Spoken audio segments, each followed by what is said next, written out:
there, Shining Stars, and welcome back to Miss Franklin's Story Time. Today, we're going to get to hang out on a farm. And on a farm, there is tons of work to be done.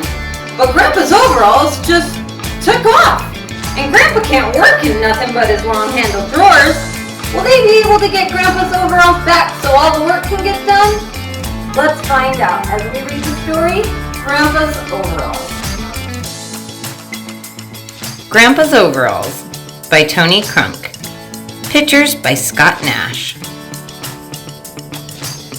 Early one morning, Grandma came downstairs just in time to see Grandpa's overalls hop down off their nail on the kitchen wall, slip out the door, and sneak away across the back porch.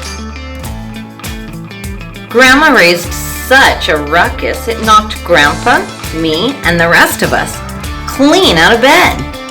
Then we ran to the window, and sure enough, there they went, Grandpa's overalls, hightailing it past the clothesline and over the barnyard fence. "Quick, after 'em!" Grandpa cried.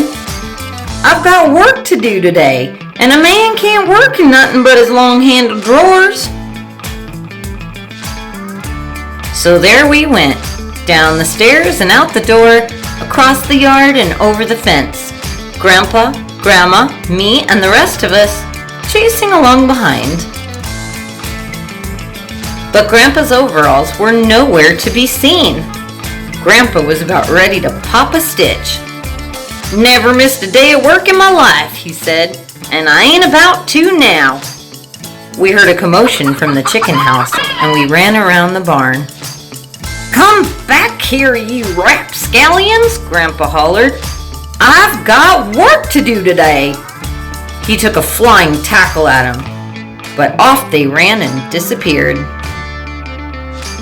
Well, by then the neighbors had heard the uproar, and here they all came. Uncle Eck and Aunt Luann, Granny Jakes and Old Man Hickam, Cousin Sadie and Preacher Sims, the Bunks and their whole passel of little bunks. "What's wrong, neighbor?" Mr. Bunk asked. "My overalls clean ran off," cried Grandpa, "and I've got work to do today." Uncle Eck nodded sympathetically.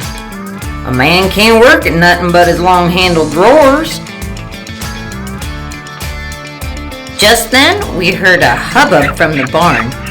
Grandpa took off, and there we went, Grandma, me, and the rest of us, tearing along behind, and there went Grandpa's overalls.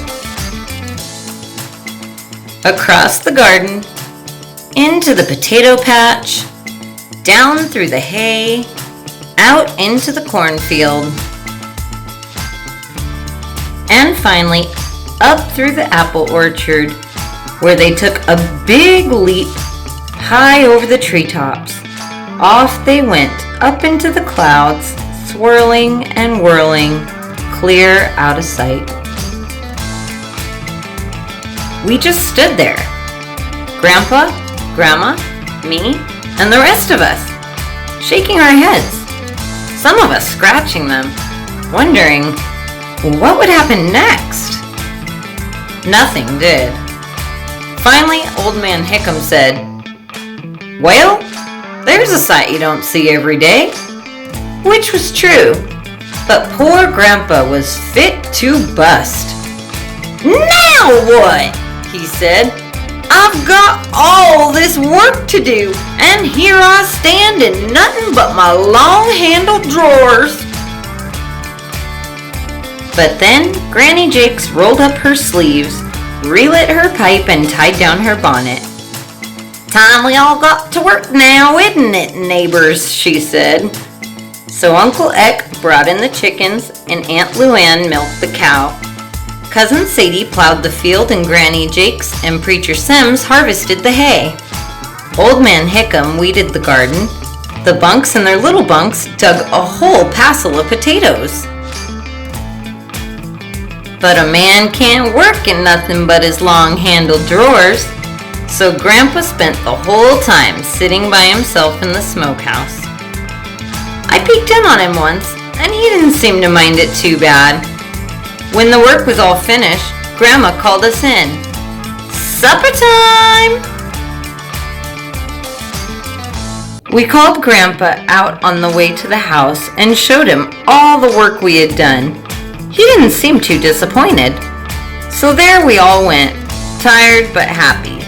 Grandpa, Grandma, me, and the rest of us.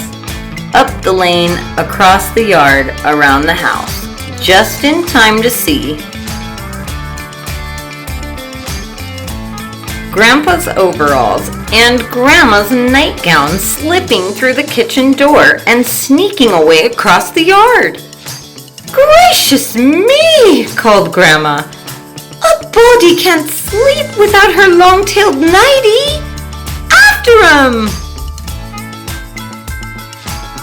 So there we went, Grandma, Grandpa, me, and the rest of us, chasing along behind. The end. How awesome all their friends and neighbors came to help. However, the mystery of Grandpa's overalls and Grandma's nightgown still remains. Where do you think they went? I hope you enjoyed the story.